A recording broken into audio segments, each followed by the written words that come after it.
Merci Claire, bonjour à tous et ravie d'être présente ce Bonjour. matin pour vous présenter ces résultats. Je vais partager mon écran et c'est là où, voilà, hop, pardon.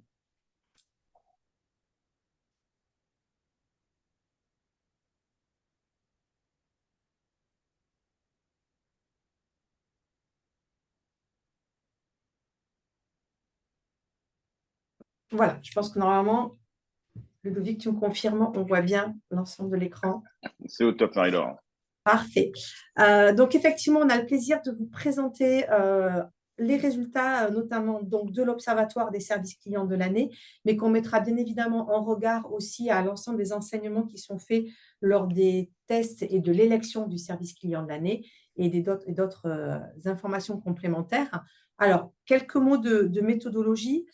L'Observatoire des services clients de l'année, c'est une étude qui est réalisée tous les ans depuis un peu plus de 10 ans maintenant, presque 15 ans. C'est une enquête qui est réalisée par web, traditionnellement, comme on dit dans le métier, selon la méthode des quotas pour être représentatif de l'ensemble de la population du territoire que l'on enquête. C'est une étude européenne, puisqu'on réalise 1000 enquêtes dans chaque pays, en France, en Espagne, en Allemagne, en Italie et au UK. Les enquêtes ont eu lieu cette année sur la dernière semaine du mois d'août, donc très récemment, et l'idée étant d'aborder différentes thématiques sur la relation des Français avec les services clients. Tout d'abord, qui sont les Français qui utilisent les services clients? Quelle est leur perception de la qualité des services clients au global, mais aussi selon les différents canaux et les différents usages qu'ils peuvent en avoir, et puis de creuser certaines thématiques d'actualité. Effectivement, comme l'indique le titre du webinaire, on s'est particulièrement intéressé cette année à l'image qu'on pouvait avoir de l'IA et les usages projetés que peuvent avoir les Français de l'IA dans les services clients. Merci, Marie-Laure, pour cette brillante introduction. À moi de vous présenter du coup la méthodologie d'élu service client de l'année qui sert aussi de support sur les chiffres qu'on va vous présenter. Donc, à l'inverse de l'observatoire dont parle Marie-Laure, où on évalue de la qualité perçue, élu service client de l'année, on va évaluer de la qualité délivrée. Pour certains, c'est ce que vous faites à travers du quality monitoring, des tests clients mystères dans vos entreprises. Le principe, à chaque fois, on a évalué à minima 3 entreprises par secteur d'activité, donc par univers de consommation. Et pour chaque entreprise, on réalise 205 tests clients mystères. On évalue ces entreprises sur le téléphone, ça représente 50% de la note et c'est 130 appels, 40 emails ou formulaires de contact complétés, ce qui représente 30% de la note. On va faire 15 navigations Internet, dont une partie en navigation mobile ou sur les apps, et ça représente 10% de la note.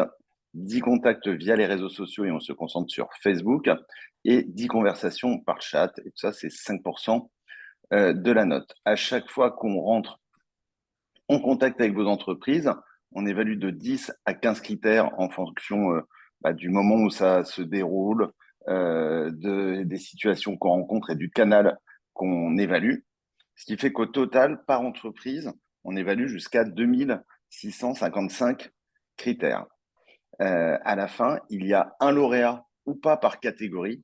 Ça dépend simplement de la note, parce que pour être lauréat, il y a 2 règles. La première règle, c'est qu'il faut avoir la note la plus élevée de sa catégorie. Et la deuxième règle, c'est qu'il faut avoir une note qui est supérieure ou égale à 12,5. Les chiffres qu'on va vous présenter sont un petit peu plus anciens que ceux de Marie-Laure, puisque l'évaluation a eu lieu du 13 mai au 6 juillet 2024. Alors, rentrons dans les premiers résultats. Et le premier indicateur qu'on voulait vous partager, c'est la visibilité à vos investissements. Effectivement, on sait que l'investissement dans la relation client a toujours été quelque chose de très important et qui est toujours en perpétuel renouvellement. Et en fait, c'est sa visibilité vis-à-vis des Français. Et ici, 79% des Français jugent que les marques investissent de plus en plus dans les canaux à distance, font de plus en plus d'efforts pour répondre à leurs demandes via les canaux à distance. Et là, il y a 2 phénomènes qui sont intéressants. D'une part, c'est l'écart entre l'investissement perçu entre les canaux à distance et le face-à-face, puisque le chiffre est de seulement 45% pour les efforts qui sont faits pour répondre à aux demandes des Français sur le réseau face-à-face. Et puis, c'est surtout l'évolution indicateur des efforts de l'investissement, on le mesure depuis 4 ans. Il était globalement stable. Et pour la première fois cette année, en fait, cet indicateur augmente de 4 points, qui pour nous, effectivement, est la résultante finalement de tout ce qui est fait, de tout ce qui est mis en place et surtout de la visibilité qui est donnée. Alors, la perception n'est pas complètement la même pour tous les Français. Ceux qui, quelque part, se sentent le plus concernés ou en tout cas qui prêtent le plus d'attention à ces efforts que vous mettez en place, ce sont les jeunes de moins de 35 ans. Et puis, plus globalement, ce sont ceux aussi en fait, qui vont utiliser une grande variété de canaux de contact, puisque vous verrez par la suite, effectivement, qu'on les a interrogés sur les différents canaux de contact qu'ils ont utilisés. Et c'est vraiment les personnes qui sont les multi-utilisateurs de tous les canaux qui remarquent en tout cas ces efforts qui sont réalisés. Et à l'inverse, eh bien, ce sont les plus de 50 ans qui sont les moins sensibles aux efforts, hein, puisque cet indicateur, en fait, quand on leur demande est-ce qu'ils sont tout à fait d'accord avec cette phrase, c'est 33% au global des Français et seulement 14% pour les plus de 50 ans. On a aussi des petites différences selon les pays. Et en fait, c'est la France et l'Italie qui sont un petit peu en recul par rapport aux autres pays où les efforts sont plus visibles auprès des Allemands, des Britanniques et des Espagnols. Alors, est-ce que les marques ont raison d'investir dans la relation client? Bon, je pense que tout le monde connaît la réponse, c'est bien évidemment oui, mais oui, à quel point? Et en fait, je crois que ces questions qui sont là, ce sont celles qu'on a quasiment tout le temps mesurées dans notre observatoire avec la satisfaction perçue de la qualité des services clients et depuis toujours un score qui est au-delà de 90% sur l'affirmation, la qualité de la relation client d'une entreprise influence l'image globale que vous en avez. Ce chiffre n'est jamais, jamais descendu en dessous des 90%. Ce qui montre que oui, bien évidemment, il faut investir dans la relation client puisque ça impacte très fortement l'image, donc la confiance, donc l'envie de consommer et la fidélité que l'on peut avoir aux marques. Alors, on a les autres indicateurs, hein, la qualité de la relation client influence la décision d'achat ou de réachat, ben oui, à 90%. En cas de déception avec la qualité de la relation client et non pas la qualité des produits, hein, on est bien toujours sur la relation client. Vous pouvez changer d'avis et ne pas acheter ou interrompre votre abonnement, oui, à 89%. Et par contre, bien évidemment, en cas de bonne expérience avec un service client, eh bien, l'impact est un peu moins fort. Donc, c'est effectivement toujours la chasse aux réclamations, la chasse aux clients qui sont insatisfaits, que l'on n'arrive pas à resatisfaire suite à un service client, voire les clients, et on le verra un petit peu tout à l'heure, qui quelque part ne contactent plus ou ne contactent pas un service client suite à une insatisfaction avec une marque. Ça peut avoir un effet très fort sur la fidélité et les actes d'achat de consommation vis-à-vis de la marque. Parmi du coup les évolutions qu'on a pu constater cette année par rapport aux attentes des consommateurs, il s'en dégage que 89% des Français pensent que l'IA va gérer partiellement les services clients dans moins de 10 ans. Alors aujourd'hui, dans vos entreprises, en général, on est plutôt en phase d'expérimentation. Et ils pensent, ces Français, parmi ces 49%, il y a 46% des Français qui pensent que l'IA sera pleinement intégrée dans les services clients dans moins de 5 ans. Donc, c'est quelque chose qui va se généraliser, vite. Ce qu'on voit aussi, c'est que par rapport à cette IA, c'est que l'IA, elle est déjà très largement rentrée dans les foyers, que ce soit français ou des consommateurs. Quand on regarde les chiffres, par exemple, de ChatGPT, aujourd'hui, il y a 300 millions d'utilisateurs chaque semaine. Alors, ça reste cantonné majoritairement à une population relativement jeune, en tout cas dans ce que déclare ChatGPT, parce que c'est 70% des 18-24 ans, alors que ce chiffre descend pour les plus de 35 ans à 22%. Mais en tout cas, c'est une évolution lourde de la société et des usages. Ce qu'on voit aussi, si on va sur le slide suivant, pardon Marie-Laure, c'est que cette évolution lourde, c'est finalement quasiment la seule quand on regarde les différents canaux. Aujourd'hui, si on prend les canaux classiques qui sont le téléphone, l'email, tout ce qui est click to call, ce sont des canaux qui ont tendance soit à stagner, soit légèrement baisser. À l'inverse, tout ce qui est canaux conversationnels en ligne, les chatbots, le live chat, les messageries mobiles ou instantanées, et les réseaux sociaux dans une moindre mesure, ce sont en tendance longue des canaux qui ont tendance à progresser. Alors, ce sont des canaux qui ont tendance à progresser et qui posent des questions pour nos organisations. Ça pose principalement deux questions. La première de ces questions, c'est quid de l'adéquation des compétences de mes collaborateurs avec ces canaux. Jusqu'à maintenant, une majorité de nos collaborateurs répondaient plutôt à de la voix. Ils avaient des compétences d'empathie, de diction, etc., qui étaient liées à la voix. D'un seul coup, ces collaborateurs, on leur demande de traiter des écrits. Et traiter de l'écrit demande des compétences différentes. Alors, on voit l'intelligence artificielle pour pouvoir poindre le bout de son nez sur toute la partie aide rédactionnelle, correction des fautes d'orthographe, de la grammaire, être capable de mettre en forme des choses joliment et rapidement. La deuxième question que ça pose, l'évolution des canaux, c'est l'instantanéité. Jusqu'à maintenant, et on voit sur les 10 dernières années, on a une accélération des temps de réponse, pas parce que vos organisations ont envie de répondre de plus en plus vite, mais parce que le consommateur il est de plus en plus impatient et que le rapport au temps a évolué. Ce qui veut dire que tous ces canaux qui étaient des canaux écrits, où on gérait des stocks, on pouvait se dire on va répondre en 24, 48 heures. Au début des services clients de l'année, c'était même 10 jours pour le courrier postal. Maintenant, on ne peut plus gérer des stocks, on doit gérer des flux, y compris sur l'écrit. Ce qui demande et ce qui crée aussi de nouvelles opportunités à travers des nouveaux métiers, la prévision des flux, la modélisation et peut-être l'automatisation de la gestion de ces flux, mais une automatisation qui est toujours maîtrisée, parce qu'on en parlera tout à l'heure. Il y a aussi une question de transparence à travers qui écrit, qui répond et cette qualité de la réponse, parce qu'on voit aussi dans les études qu'on fait que l'humain et le fait de parler à un humain reste quelque chose de prépondérant dans l'assurance et la réassurance. Et alors, juste pour compléter, il faut aussi avoir en tête que par rapport à cette grande diversité de canaux qui sont proposés, on a quand même des choses qui vont être assez typées selon les profils de vos clients et des consommateurs, c'est-à-dire selon l'âge moyen, selon le type de client que vous avez ou que vous visez. Peut-être que les canaux prioritaires à déployer sur lesquels investir ne seront pas les mêmes. Alors, il n'y a pas de grande surprise, mais on voit très bien que, par exemple, sur tout ce qui est chat, ils sont particulièrement utilisés par les 18-24 ans, par les actifs, par les catégories socio-professionnelles supérieures. Donc, effectivement, voilà, attention aussi de savoir en fonction de qui sont vos clients, quels sont les canaux qui peuvent être les plus appétants. Et puis, puisque tu parles du chat, Marie-Laure, et si on compare la qualité perçue, les attentes versus la qualité délivrée, ce qu'on constate aussi sur le chat, en tout cas quand on est élu service client de l'année, c'est que finalement, moins de 50% des entreprises sont évaluables sur ce canal-là. Elles sont évaluables sur ce canal-là, soit parce que elles sont pas évaluables, soit parce qu'elles proposent le chat que sur un tout petit périmètre qui peut être la transaction, par exemple, et pas sur l'ensemble de leur service client, ou elles sont pas évaluables tout simplement parce qu'elles l'ont pas déployé.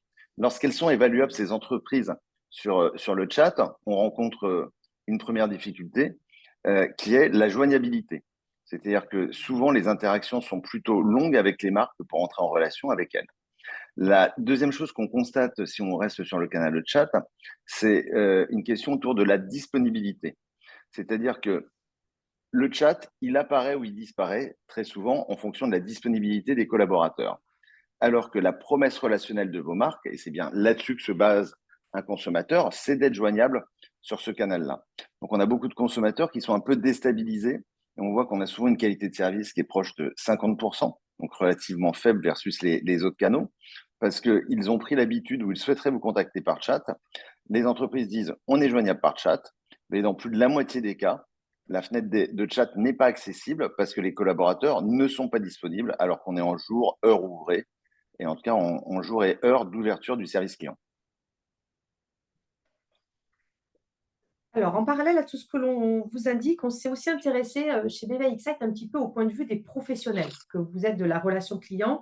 Et on a mené au printemps dernier, en mai et juin, une étude en collaboration avec Relations Clients Magazine, où on a interviewé un peu plus de 140 professionnels de la relation client issus de tout type de taille d'entreprise ou de secteur d'activité. Et on les a interrogés effectivement sur l'ensemble des développements de l'IA et comment est-ce qu'ils percevaient l'IA aujourd'hui dans leur métier de professionnel de la relation client et un petit peu quelles étaient les priorités de l'entreprise et comment ils voyaient ces investissements à court terme.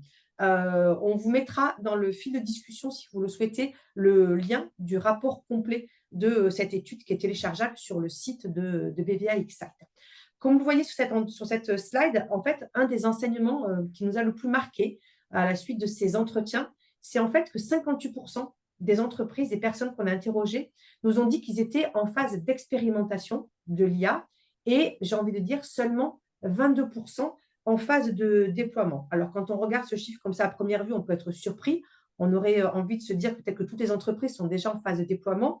Et en fait, ce qui nous a été souvent dit, c'est que pourquoi ces phases d'expérimentation peuvent être un petit peu longues?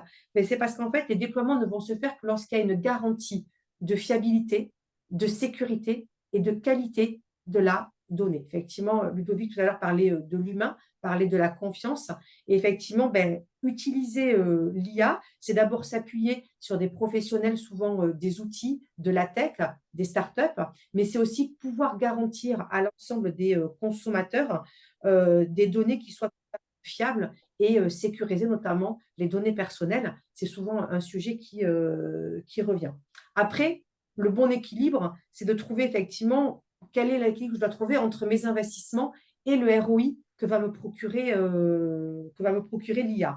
Est-ce que je vais juste être sur de l'amélioration d'usages qui sont finalement déjà connus ou est-ce qu'au contraire, grâce à l'IA, la question qu'on peut se poser, c'est est-ce qu'on ne va pas pouvoir rentrer dans des logiques de transformation qui seraient beaucoup plus radicales et qui nous obligeraient demain à repenser notamment l'ensemble des parcours clients.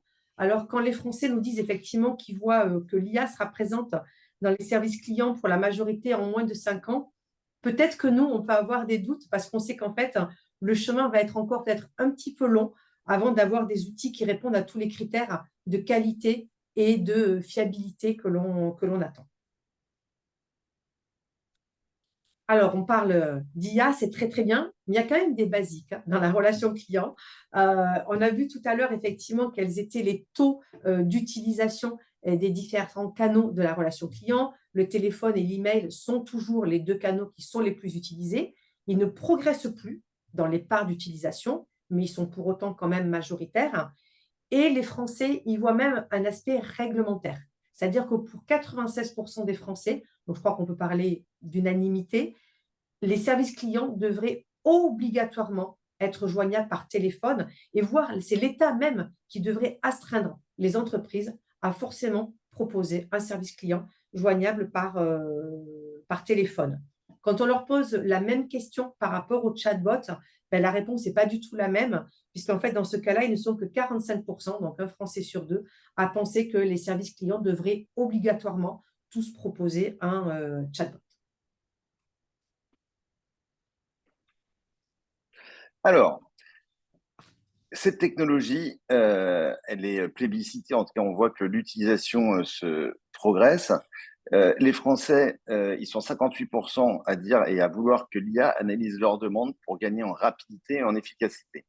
Finalement, on retrouve des scores qu'on avait déjà retrouvés quand on parlait d'exploitation de la donnée à l'époque du RGPD. En gros, euh, à l'époque, on disait, ce qu'on voyait, c'est que les Français étaient d'accord pour qu'on utilise la donnée collectée à la condition qu'ils aient un bénéfice. Et dans le cadre de l'IA, c'est exactement la même chose. Les Français, ils sont prêts à utiliser l'IA s'ils ont un bénéfice. Et le bénéfice, le premier bénéfice qu'ils y voient, c'est la rapidité et l'efficacité, qui sont les deux clés les plus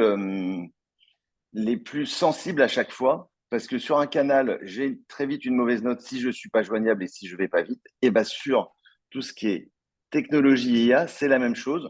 Le bénéfice de cette technologie, c'est que ma demande, elle est traitée rapidement et que la réponse, elle est juste et complète. Alors, quand on a 58% des Français qui nous disent ça, ils sont quand même que un tiers a souhaité vraiment son déploiement, tout simplement aussi parce qu'il y a des craintes et il y a des peurs.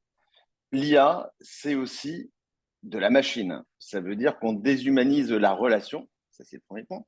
Et le deuxième point, ça veut dire aussi qu'on confie la qualité de la réponse à une machine dont la base de connaissances, bien souvent, n'est pas une base de connaissances européenne, puisque la majorité de la donnée qui est aspirée aussi par toutes ces IA, c'est une donnée anglo-saxonne. Si on va sur le slide suivant, et de la même manière que pour le téléphone, les Français sont 77% à penser que l'IA générative doit être réglementée par l'État. Alors on le sait, il va y avoir l'IA Act qui va arriver, qui est un peu notre RGPD d'utilisation de l'IA. Et leurs deux principales craintes, c'est la réglementation, une réglementation qui préserve l'emploi, donc l'emploi des collaborateurs qui aujourd'hui répondent aux clients. Et la deuxième chose, c'est qu'ils préservent les consommateurs. Ce qu'on voit à travers les différentes réglementations ou les différents cas d'usage qu'on a pu expérimenter jusqu'à maintenant, il y a un premier devoir qui est une obligation de transparence. L'IA, c'est bien, mais en fait, je veux savoir qui me répond, si c'est une machine ou si c'est un humain. Lors des tests d'élu service client de l'année cette année, pour vous donner une idée, dans le cadre de chat, par exemple, certains consommateurs ont dialogué en pensant dialoguer avec un humain, alors que c'était la machine qui faisait l'identification, la qualification, pour concentrer après le collaborateur sur des tâches à plus forte valeur ajoutée. Et donc, on a un enjeu, c'est de la même manière que EDF dit bonjour, mon centre de service client est en France, je vous réponds depuis Lyon. Ce que disent les consommateurs, c'est qu'ils veulent savoir s'ils parlent à un humain ou une machine. La deuxième clé de succès en dehors de cette réglementation, si on sort 2 secondes de la réglementation, c'est la capacité à, si je parle à une machine, à pouvoir être mis en relation avec un humain au moment où je le souhaite.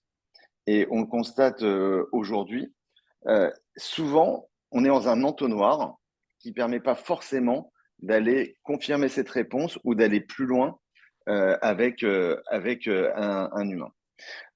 Autre exemple de cas d'école qui semble ne pourra pas être appliqué, c'est l'évaluation d'un collaborateur, c'est-à-dire ils vont interdire d'évaluer un collaborateur et que derrière, ça puisse donner des traitements préjudiciables ou défavorables. Par exemple, on pourra utiliser l'IA pour faire une évaluation globale de la qualité de sa relation client. On ne pourra pas utiliser l'IA pour faire une évaluation individuelle d'un collaborateur qui pourra impacter soit son évaluation annuelle, soit ses primes d'efficacité, etc. Et donc, cette IA, on va avoir deux pendants qui sont en train de poindre le bout de son nez. C'est le premier, c'est pour que je l'utilise, il faut que j'ai un bénéfice. Et on l'a vu sur tous les canaux qui ont fortement progressé à une époque. En plus de ce bénéfice, il faut que ça crée de la satisfaction.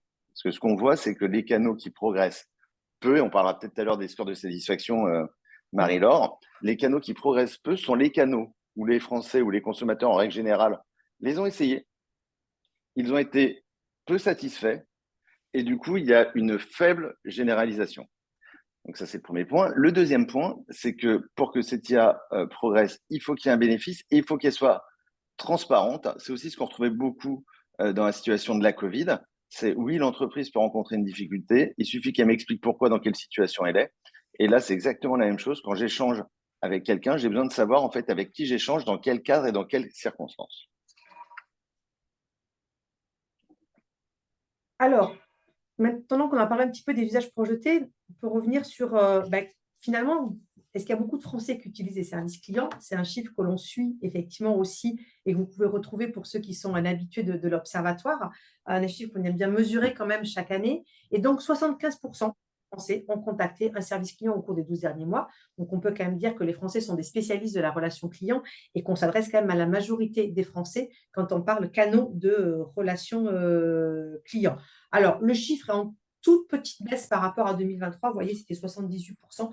Alors, on ne va pas dire que c'est une grande baisse, c'est quelque chose qu'on va suivre dans le temps. Ça sera intéressant, justement, et c'est l'intérêt de notre observatoire un peu en série longue, hein, de voir comment il évolue. Si c'est juste voilà, un petit élément saisonnier, ou si effectivement on voit quelque chose qui baisse par rapport aux années précédentes. Alors, les Français qui utilisent le moins les services qui sont le moins en contact, pardon, avec les services de relations clients, ce sont les plus de 60 ans, puisqu'ils sont, eux, 30% à ne pas l'utiliser, contre 25% au global des Français. Et ce sont ceux qui, finalement, aussi ont beaucoup d'a priori sur les services clients quand on a posé tout un tas de questions. Voilà, ils ont vraiment beaucoup d'a priori sur les services clients. Les réponses sont longues, c'est cher, je ne sais pas où trouver le numéro, c'est compliqué de joindre les entreprises, etc.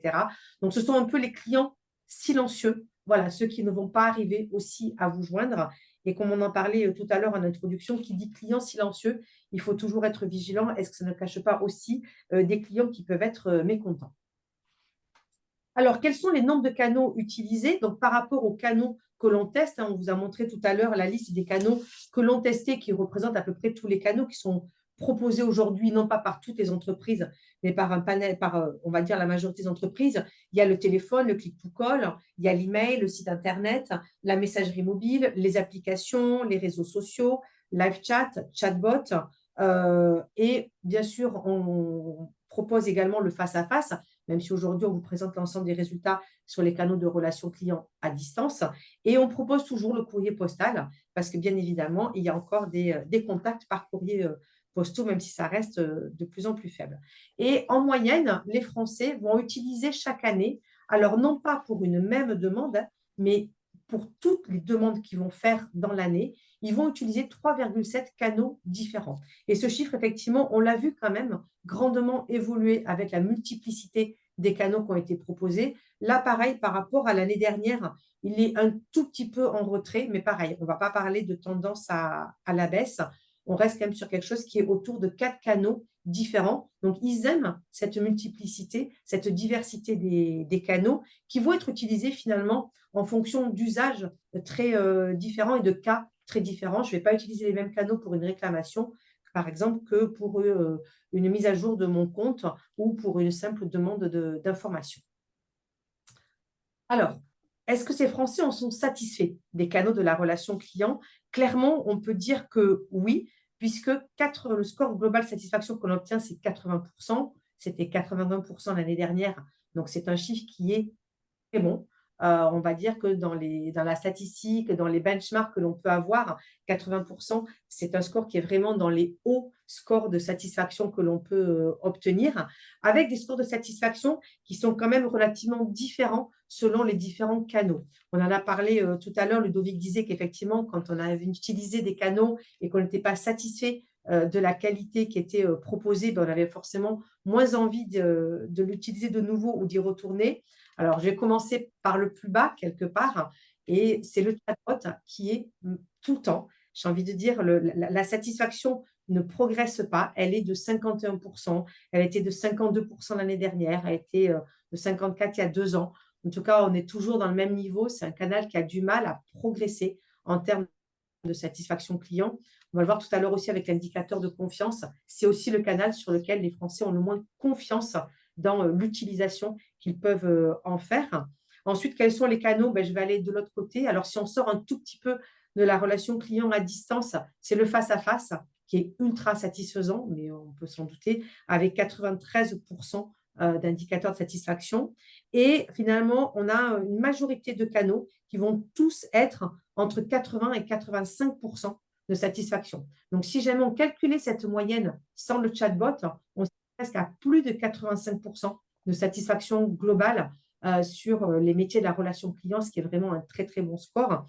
Et voilà, et qui permet quand même de se dire non, c'est pas vrai, c'est pas long. Des fois, ça peut l'être, mais pas toujours. Les réponses sont fausses. Non, c'est pas vrai, puisque la majorité des Français nous disent qu'ils en sont très, très contents.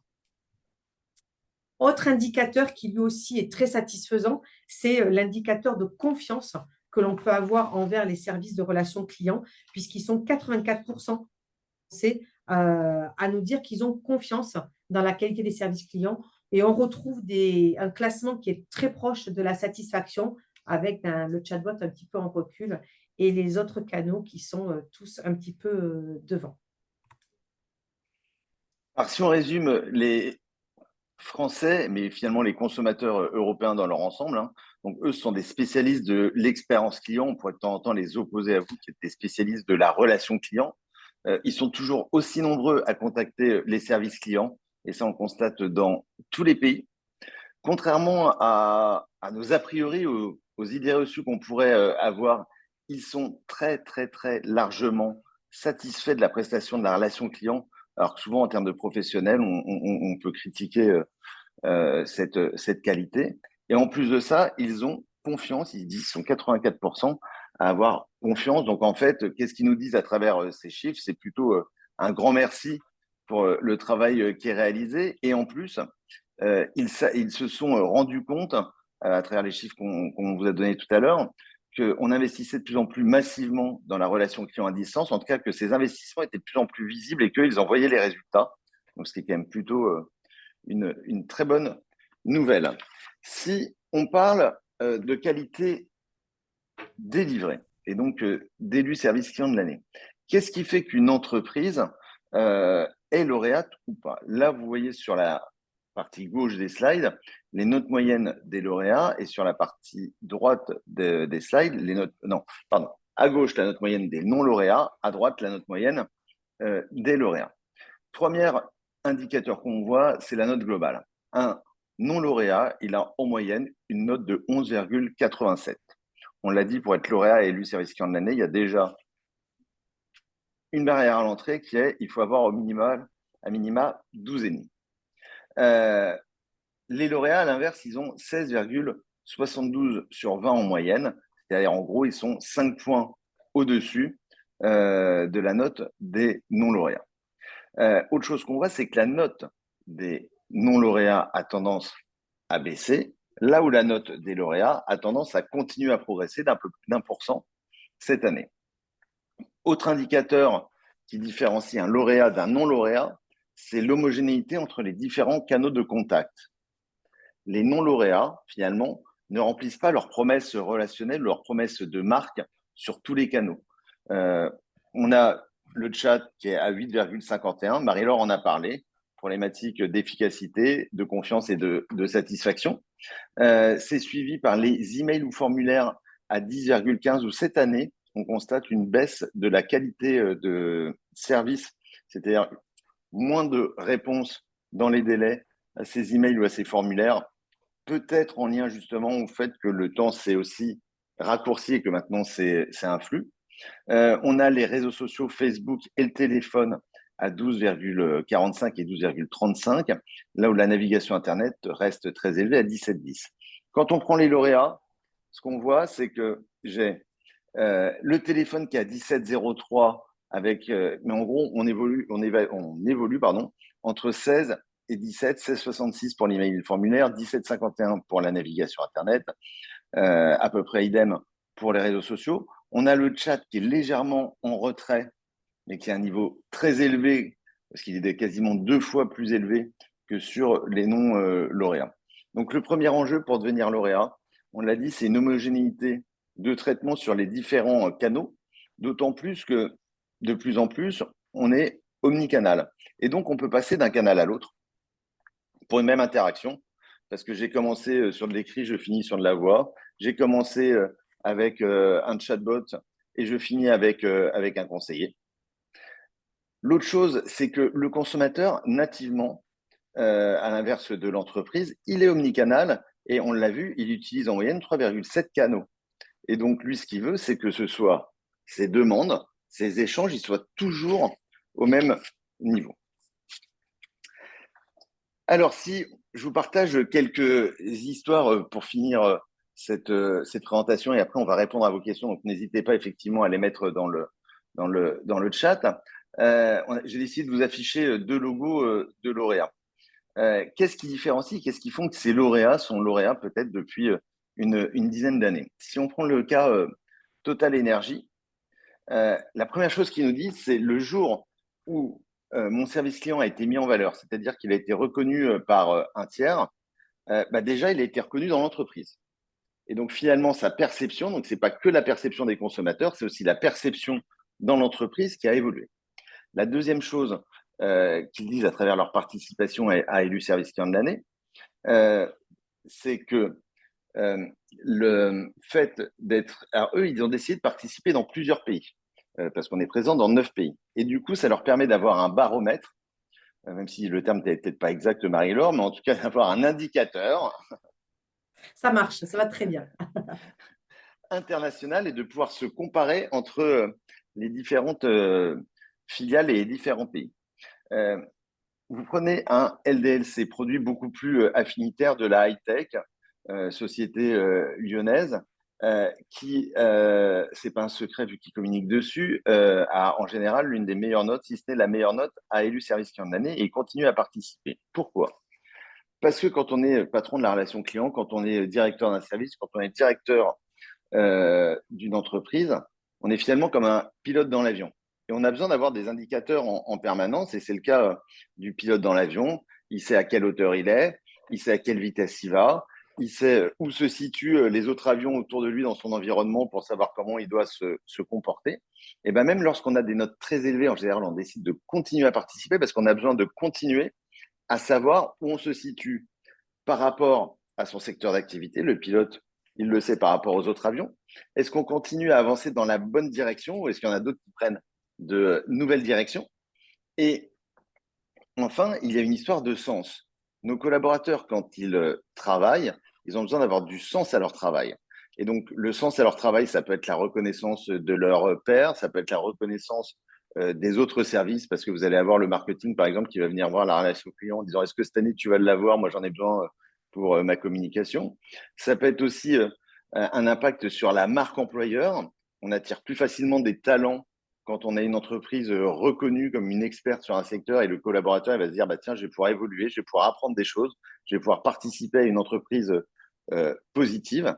Et donc, c'est toutes ça les histoires des lauréats, ce que je souhaitais vous faire partager ce matin.